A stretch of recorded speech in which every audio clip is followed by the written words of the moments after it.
All right, what's up, y'all? This is Logic, hip-hop artist from Maryland. I always say that. Keep this in here, too. Y'all watching Hard Knock TV. Swag. All I do is rhyme.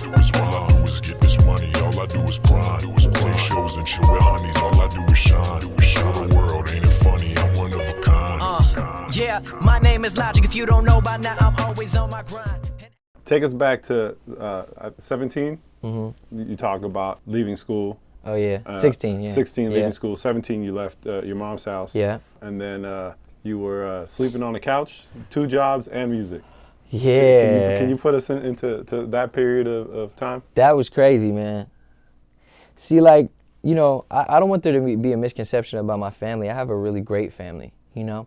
And I'm at a point in time in my life where I'm very focused on myself and even this new family that I also have. But I'm saying as far as my blood, like I love my blood family.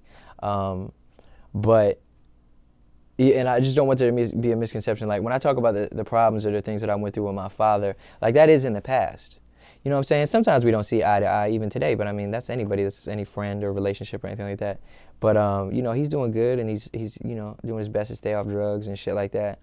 And, you know, I remember when I was 17 and I moved in with him, and I moved from my mother's house because I just couldn't take it anymore, and she kind of went crazy, and like legitimately. And I was staying with him, and he was receiving help from the government, you know, because he's on like medical assistance and shit, like disability, so he gets a check or whatever. And I was staying with him, and he would get like food stamps for me and all these different things for me. And then since I wasn't working, I got a job. I wanted to get a job, and I got one. And then he was like trying to make me pay rent and shit. So it's like you're already getting money for just me being your son, you know, since we're broke as fuck, and you're getting food stamps for food. 2 separate things, you know, and you still want my money, and I'm only 17, like I'm not 18 years old. I was just like, man, fuck that. So I went to my homie's house, and his mom and his dad let me stay with them for a while. So I would sleep on the couch, and I worked at this like florist shop.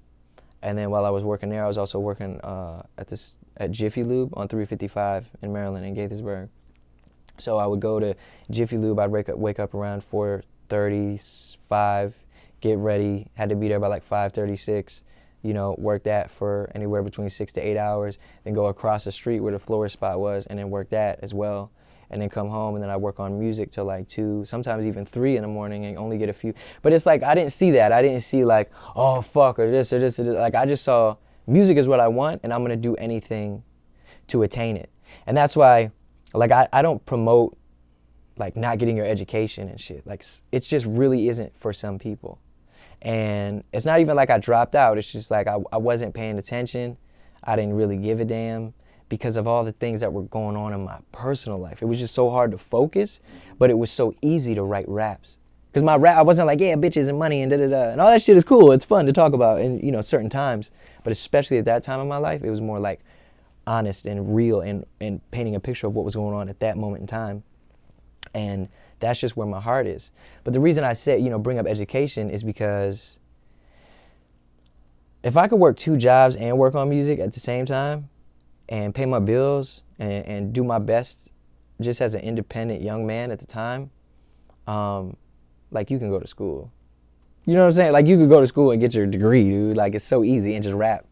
And a lot of people are like, yeah, man, I'm going to quit, and I'm going to do this. I'm just going to put it all. And, like, my biggest advice is don't quit your job or school or anything like that if you're not seeing income that you can pay your bills from your craft. Will I make it? I don't know. From the bottom of my heart, I swear to God, I gotta blow. This for every time the world told me no. If I don't make it in this game, I ain't got nowhere else to go. From the drama to the hoes, from the records to the shows, I gotta make it. And if they don't give me what I deserve, then I'ma take it. I've been underrated, underestimated, and hated, but I can't wait to look back and say that I made it. Cause nowadays, everyone's a rapper and I hate it. I could be wrong, but did I read something that you actually went to the high school and actually talked to the kids? Oh, shit, son. How do you know that? I do my homework. Oh, yeah. Yeah, that was crazy. Damn.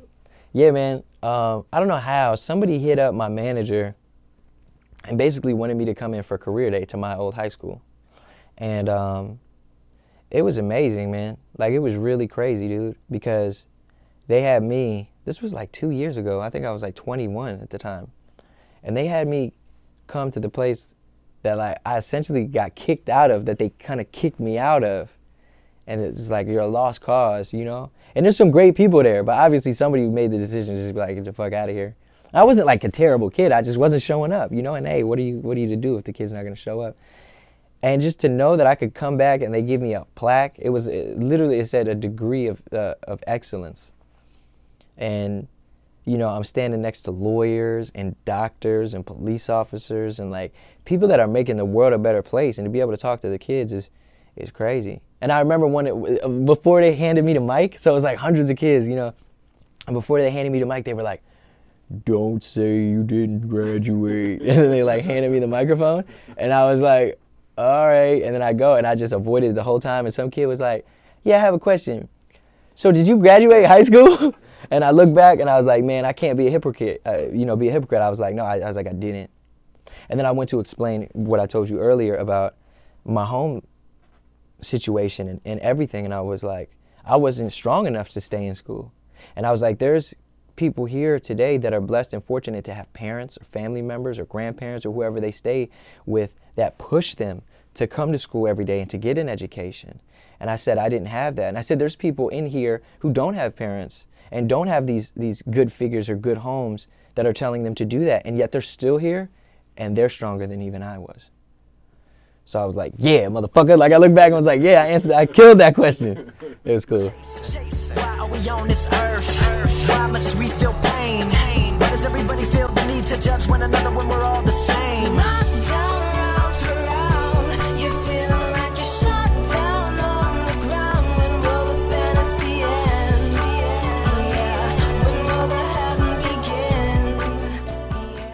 There was another place you worked at too, with Joe's Crab Shack. Oh yeah. What was the best experience that you had there? I learned that working in the food industry sucks. That's what I learned, dude. It's so bad. I also worked at a spot called Wingstop too. Yeah, that was okay, because I could like rap while I was there. Like they would let me rap, like they would let me put on instrumentals and shit. So while I was like cooking up the chicken wings, I would just be rapping and stuff. That was at Wingstop or at Joe's Crab Shack? That was at Wingstop, yeah. Did you actually perform at? I did perform at Joe's Crab Shack, man, with my homie Castro, who's here, who I'm sure you guys will see. And that's fucking crazy that you know that. But yeah, no, it was dope. It was a really great experience, man. And it was, you know, one thing about like working that way that I'm really happy that I did was like stay out of trouble. Cause there's just a lot of shit, like, you know, like witnessing people in my family like selling drugs or this or that and making all this fucking money. But then at the same time, they're going to jail like 3 months after they get out and things like that. It made me feel good to just know that I was going and just like having a legal hustle. You know what I'm saying? Even if the pay wasn't that good, because I was like, this legal hustle is going to keep me out of trouble or keep me out of jail, all while I'm working on this music that's going to get me more money than the dope game could have ever got me type shit. You know what I mean? Not saying that I was ever going to sell drugs, but I'm saying like, because that shit wasn't for me, but just witnessing it and knowing that that's something that I just didn't want to be a part of. What led you to not go that route? What led you to not do drugs? I think I'm like I really just give it up to God for allowing me to be this strong. But I think I'm a product of my environment in a positive way. A lot of people who have families, you know, like mine or whatever, they tend to follow what it is. Like if you see your dad hitting your mother, like you kind of grow up and end up being like a woman beater. It's like fucked up, you know. Or if you see somebody doing drugs, you get depressed and you're like, oh, I'm gonna do drugs too.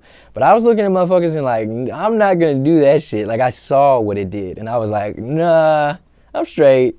And I was just chilling and I was just like nerding out and fucking watching like anime and Cowboy Bebop and drawing, and like I would like write movie scripts and like just the craziest shit. Like as a kid, like I just wouldn't, I don't know, I would do my best to escape, you know, and like it's really cool. I remember I used to love to play video games as well.